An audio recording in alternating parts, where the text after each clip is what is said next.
Fala, povo de Deus, eu sou o pastor Carlinhos, eu quero trazer uma palavra para edificar a sua vida. Eu hoje quero fazer uma reflexão sobre um livro que ele está bem badalado, esse livro. É o Pirâmide da Sabedoria. Depois você pesquisa, olha, e tem alguns problemas que ele identifica na cultura contemporânea e que ajudam a gente de alguma forma a digerir muito bem e refletir sobre a nossa vida. Por que eu quis tanto trazer isso? Porque de alguma forma esse livro é muito contextual. Ele traz um diagnóstico muito importante sobre o tempo que a gente está vivendo. O primeiro deles é a obesidade informacional e a fome de sabedoria, porque as pessoas cada vez mais têm informações, têm acesso a informações, mas esse acúmulo de informações não gera sabedoria. Elas continuam com fome de sabedoria. E a pirâmide invertida, ela seria a pirâmide verdadeira, seria a gente se alimentar da palavra. A palavra de Deus seria aquele que iria nos tornar mais sábio, né, mais coerentes. Então, não é só a informação da palavra, mas é aplicá-la em nossa vida. O excesso de informação, a gente pode perceber no nosso tempo que de alguma forma não resolve os problemas, porque a fome de sabedoria continua a existir. O excesso de dados sem filtros, confusão mental, fadiga espiritual e superficialidade. Perceba o seguinte, eu não sei se você tem essa sensação, eu tenho. Quando eu passo muito tempo no Instagram, eu começo a ficar mal. Por quê? Porque você vê vários tipos de informações ao mesmo tempo e o nosso organismo não está preparado para isso, cara. Simplesmente você vê uma criança na África passando fome, automaticamente você vê o jogo que o cara fez uma jogada maravilhosa e você gosta daquilo. Então, de alguma forma, esse misto de sentimentos que a gente não consegue nem realizá-los, nem de alguma forma vivenciá-los, porque é tudo muito rápido. Tudo gera uma confusão mental, gera uma fadiga espiritual e nos promove uma superficialidade, porque a gente vê guerra, vê morte, mas ao mesmo tempo a gente vê uma série de Netflix, a gente tá achando massa, a gente vai jogar, caramba, que massa o jogo, mas tem gente morrendo, porque o excesso de informação gera isso. E de alguma forma as pessoas estão cheias de conteúdo, de informações, mas vazias de significado, de propósito, significância. Então, o autor ele diz o seguinte: estamos cheios de comidas de plástico, consumindo algo que não nutre a nossa alma, que não alimenta o nosso ser. Então, isso tem gerado muita confusão, tem gerado ansiedade, tem gerado a insensibilidade, a superficialidade dos relacionamentos. Outra coisa, a inversão das prioridades de formação. A cultura digital fez com que as fontes de sabedoria confiáveis como a Bíblia, a igreja, a tradição fossem substituídas por, vamos dizer assim, modinhas, né? A gente podia dizer influências, memes, tendências. Então isso tem gerado o quê? Pronto, vou dar o exemplo do meu filho. Meu filho agora está pintando lá Bob Good, eu acho que o nome é esse. Não, por quê? Porque é uma modinha do tempo. Então, isso tem gerado o quê? As pessoas, elas dão uma informação no jornal e depois elas dão uma boa informação. Por quê? Porque a gente não pode mais sentir aquela informação, né? Então, isso tem gerado essa inversão de prioridades e valores. O que deveria ser uma sobremesa com redes sociais virou a refeição principal. Então, as pessoas passaram a viver essa, vamos dizer assim, essa formação circunstancial, momentânea, do momento. Então, aquilo que poderiam formar ela, dar solidez à sua vida, valores, princípios, leitura de mundo sensata, ela é muito circunstancial. A gente percebe muito isso, eu gosto muito de futebol, né?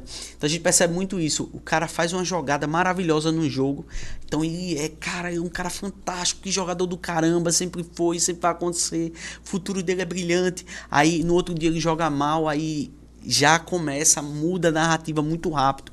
Então isso é inversão, as pessoas são muito circunstanciais. O resultado, sabe qual é disso? Pessoas formadas pelo Instagram e pelo Twitter e não pela palavra de Deus. Isso de alguma forma gera muita superficialidade no nosso tempo. Outra coisa, a cultura do imediato. A cultura do imediato, a gente vive num ritmo, né, de busca de satisfação o tempo todo. Então isso chegou ao culto também. As pessoas vêm e elas querem experiência no culto. Elas querem sensações no culto. E a gente virou um grande idólatra das sensações. Então eu vou sair, porque se eu ficar com alguém, eu vou ter aquela sensação de sou desejado. Eu vou conquistar algo, porque aquelas sensações, a gente vai correndo em torno delas e elas nunca entregam a satisfação inteira, né? Elas sempre entregam um momentâneo, entregam o circunstancial. Isso destrói nossa capacidade de meditar, de digerir, de contemplar. Veja, você contempla as suas conquistas, você contempla as coisas que acontecem de boa, você tem a gratidão no seu coração, você para dizer, caramba, Deus já fez isso tudinho, cara, na minha vida, ou você ainda é refém do que está por vir, você sempre quer mais, você não discerne o seu tempo, porque essa satisfação instantânea é o ídolo desse tempo. As pessoas estão buscando isso em relacionamento, estão buscando isso na profissão, estão buscando isso em tudo que fazem, na religião, em tudo. Então a gente precisa parar e dizer assim, caramba, eu preciso digerir melhor. A sabedoria, ela exige tempo, ela exige um processo.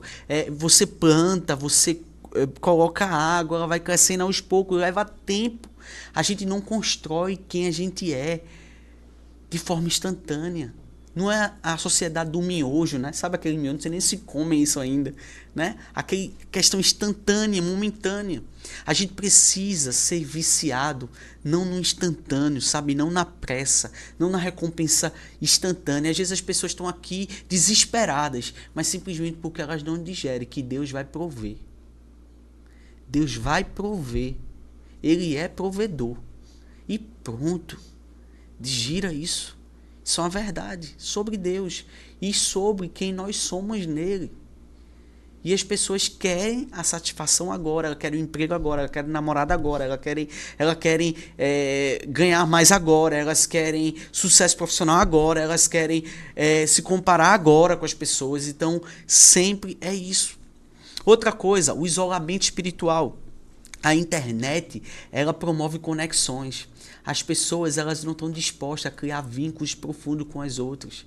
Passar pelas dores dos relacionamentos, pelas dores dos conflitos que envolvem o relacionamento. Então elas fazem conexão com outras. Elas querem mostrar a outras coisas para poderem ser aceitas por aquilo que elas de fato não são. Elas estão apenas construindo algo sobre elas com outras pessoas que não a conhecem. É como se eu estivesse falando para alguém sobre os meus problemas, para eu ser aceito por essa pessoa, mas simplesmente a pessoa não me conhece.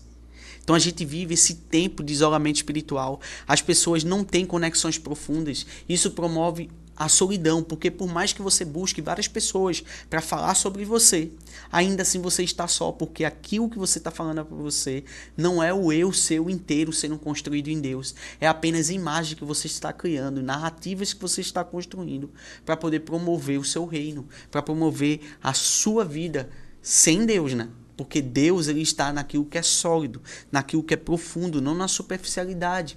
E a gente vive numa sociedade extremamente conectada, extremamente cheia de informações.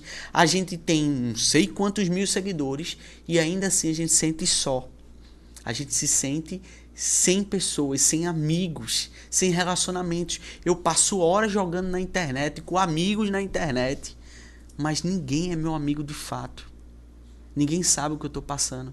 Ninguém sabe o que eu estou vivendo.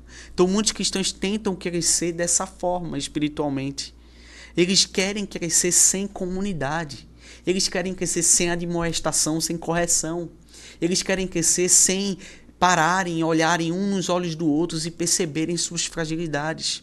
Sem discipulado, sem igreja. As pessoas querem fazer missão, sem que a missão de Deus aconteça em suas vidas. O resultado é uma fé enfraquecida, sem raízes, as pessoas sem direção, sem controle, uma espiritualidade moldada por algoritmos. Pessoas que estão buscando, de fato, viver sua espiritualidade em sensações. Outra coisa é a verdade fragmentada, o relativismo digital. Essa era pós-verdade, que a gente poderia dizer assim, essa é a nossa era, é a era que reina. Cada um curte, cada um vive a sua própria versão da realidade, cada um transmite aquilo que ele quer mostrar ao mundo. Cada um aparenta ser quem quer ser. A verdade bíblica é relativizada. As pessoas vão abafando os ruídos do próprio evangelho dentro de si. E elas vão sendo tomadas pelas ideologias e pelas emoções do seu tempo. A sabedoria bíblica, ela nos convida a uma verdade objetiva, verdadeira, revelada por Deus nas Escrituras. Algo que não muda com as tendências do nosso tempo. É algo que é consolidado em Deus, formado por Deus e para Deus. Nós fomos criados por Ele. Então a gente precisa perceber que essa verdade está fragmentada no nosso tempo. As pessoas estão vivendo muito mais pelo que elas sentem. Elas não sabem explicar sobre o que elas sentem, porque elas vivem escravas do que elas sentem. Então, quando a gente vê um orientador moral, quando a gente vê uma base sólida sobre a qual a gente tem que olhar para fundamentar a nossa vida, a gente percebe o quanto a gente precisa dessa verdade objetiva, o quanto a gente precisa da verdadeira sabedoria bíblica. Uma outra coisa, superestimamos as emoções. Superestimamos a verdade. Vivemos em um tempo que sentir é mais importante do que saber. As pessoas, elas sentem algo e querem ser aquilo que sentem. Não necessariamente percebendo que há, muitas vezes, algo que não é, vamos dizer assim, sólido. Simplesmente é uma realidade que ele criou.